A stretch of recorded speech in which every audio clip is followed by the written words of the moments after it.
ಮಾತಾಡ್ಬೇಕಾದ್ರೆ ಅವರ ಪಕ್ಷದ ಮತಗಳೇ ನಮಗೆ ಬರುತ್ತೆ ಅಂತ ಸ್ಪಷ್ಟವಾಗಿ ಹೇಳಿ. ಎಲ್ಲಿ ನಮ್ಮ ಪಕ್ಷದಿಂದ ಎಲ್ಲೋ ಹೋದರು?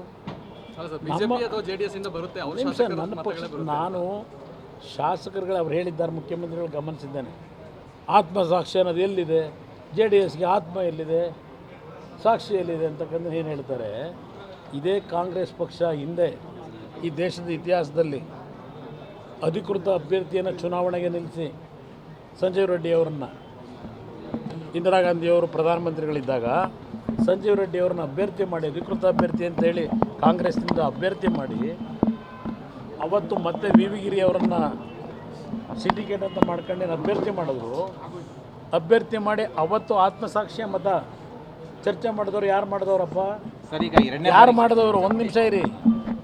ಆತ್ಮಸಾಕ್ಷಿ ಮತ ಎಲ್ಲಿದೆ ಅಂತ ಹೇಳ್ತಾರಲ್ಲ, ಅವತ್ತು ಇದು ದೇಶದಲ್ಲಿ ಹುಟ್ಟಾಕಿದ್ದೇ ನೀವು ಕಾಂಗ್ರೆಸ್ ನಾಯಕರು. ಅಡ್ಡ ಮತದಾನ ಹೇಳ್ತಾ ಇದ್ದೀರಿ. ಇವತ್ತು ಜೆ ಡಿ ಎಸ್ಸಿಂದ ಆಮಿಷ, ದುಡ್ಡನ್ನ ಆಮಿಷ ಒಡ್ಡಿ ಅಂತ ಹೇಳ್ತಾ ಇದ್ದೀರಲ್ಲ. ಇತಿಹಾಸ ತೆಗೀರಿ. 1999 ಕಾಂಗ್ರೆಸ್ ಸರ್ಕಾರದ ಪ್ರಕಾಶ್ ಕಲರ್ ಕ್ಯಾಪ್ಸಿಕಮ್ ಕೃಷಿಯಲ್ಲಿ ಎಕರೆಗೆ 12 ಲಕ್ಷ ಗಳಿಸ್ತಿದ್ದಾರೆ. ನೀವು ಕೂಡ ಅವರಿಂದ ಕಲಿಬೇಕಾ? ಅವ್ರ ಜೊತೆ ವಿಡಿಯೋ ಕಾಲ್ನಲ್ಲಿ ಮಾತಾಡಬೇಕಾ? ಈಗಲೇ ಫ್ರೀಡಮ್ ಆ್ಯಪ್ ಡೌನ್ಲೋಡ್ ಮಾಡಿ. ಆಡಳಿತದಲ್ಲಿ ಅವತ್ತು 15 ಜನ ಬಿ ಜೆ ಪಿಯ ಶಾಸಕರುಗಳನ್ನು ಹೈಜಾಕ್ ಮಾಡಿದಂಥದ್ದು ಇದೇ ರಾಜ್ಯಸಭಾ ಮತದಾನಕ್ಕೆ. ಅದಾದ ನಂತರ ಜೆ ಡಿ ಎಸ್ ಪಕ್ಷದಿಂದ 2016-17 7 ಜನನ ಹೈಜಾಕ್ ಮಾಡಿದಂಥದ್ದು ಮೊನ್ನೆ ಮತ್ತೆ ಕಳೆದ ವರ್ಷ ನಡೀತಲ್ಲ. ಯಾವ ರೀತಿ ನಡೆಸಿದ್ದೇನೆ ರಾಜಕಾರಣ, ಇದೆಲ್ಲ ಕಣ್ಣು ಮುಂದೆ ಇರ್ತಕ್ಕಂಥದ್ದು. ಇದನ್ನು ಸಿದ್ದರಾಮಯ್ಯನವ್ರಿಗೂ ಹೇಳ್ತೇನೆ.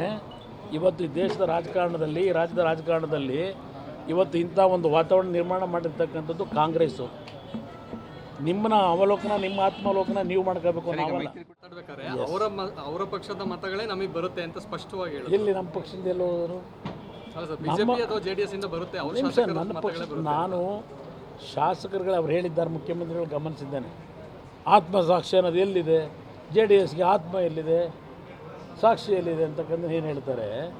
ಇದೇ ಕಾಂಗ್ರೆಸ್ ಪಕ್ಷ ಹಿಂದೆ ಈ ದೇಶದ ಇತಿಹಾಸದಲ್ಲಿ ಅಧಿಕೃತ ಅಭ್ಯರ್ಥಿಯನ್ನು ಚುನಾವಣೆಗೆ ನಿಲ್ಲಿಸಿ ಸಂಜೀವ್ ರೆಡ್ಡಿ ಅವರನ್ನು, ಇಂದಿರಾ ಗಾಂಧಿಯವರು ಪ್ರಧಾನಮಂತ್ರಿಗಳಿದ್ದಾಗ ಸಂಜೀವ್ ರೆಡ್ಡಿ ಅವ್ರನ್ನ ಅಭ್ಯರ್ಥಿ ಮಾಡಿ, ಅಧಿಕೃತ ಅಭ್ಯರ್ಥಿ ಅಂತೇಳಿ ಕಾಂಗ್ರೆಸ್ನಿಂದ ಅಭ್ಯರ್ಥಿ ಮಾಡಿ, ಅವತ್ತು ಮತ್ತೆ ವಿ ವಿ ಗಿರಿ ಅವರನ್ನು ಸಿಂಡಿಕೇಟ್ ಅಂತ ಮಾಡ್ಕೊಂಡು ಅಭ್ಯರ್ಥಿ ಮಾಡಿದ್ರು.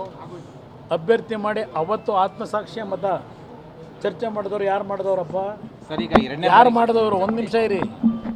ಆತ್ಮಸಾಕ್ಷಿ ಮತ ಎಲ್ಲಿದೆ ಅಂತ ಹೇಳ್ತಾರಲ್ಲ, ಅವತ್ತು ಇದು ದೇಶದಲ್ಲಿ ಹುಟ್ಟಾಕಿದ್ದೇ ನೀವು ಕಾಂಗ್ರೆಸ್ ನಾಯಕರು.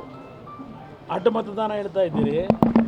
ಇವತ್ತು ಜೆ ಡಿ ಎಸ್ಸಿಂದ ಆಮಿಷ, ದುಡ್ಡನ್ನ ಆಮಿಷ ಒಡ್ಡಿ ಅಂತ ಹೇಳ್ತಾ ಇದ್ದೀರಲ್ಲ. ಇತಿಹಾಸ ತೆಗೀರಿ. 1999 ಕಾಂಗ್ರೆಸ್ ಸರ್ಕಾರದ ಆಡಳಿತದಲ್ಲಿ ಅವತ್ತು 15 ಜನ ಬಿ ಜೆ ಪಿಯ ಶಾಸಕರುಗಳನ್ನು ಹೈಜಾಕ್ ಮಾಡಿದಂಥದ್ದು ಇದೇ ರಾಜ್ಯಸಭಾ ಮತದಾನಕ್ಕೆ.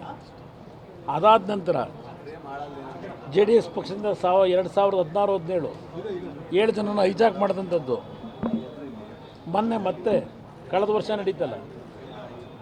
ಯಾವ ರೀತಿ ನಡೆಸಿದ್ದೇನೆ ರಾಜಕಾರಣ, ಇದೆಲ್ಲ ಕಣ್ಣು ಮುಂದೆ ಇರ್ತಕ್ಕಂಥದ್ದು. ಇದನ್ನು ಸಿದ್ದರಾಮಯ್ಯನವ್ರಿಗೂ ಹೇಳ್ತೇನೆ. ಇವತ್ತು ಈ ದೇಶದ ರಾಜಕಾರಣದಲ್ಲಿ, ರಾಜ್ಯದ ರಾಜಕಾರಣದಲ್ಲಿ ಇವತ್ತು ಇಂಥ ಒಂದು ವಾತಾವರಣ ನಿರ್ಮಾಣ ಮಾಡಿರ್ತಕ್ಕಂಥದ್ದು ಕಾಂಗ್ರೆಸ್ಸು. ನಿಮ್ಮನ್ನ ಅವಲೋಕನ, ನಿಮ್ಮ ಆತ್ಮಾವಲೋಕನ ನೀವು ಮಾಡ್ಕೋಬೇಕು. ನಾವಲ್ಲ.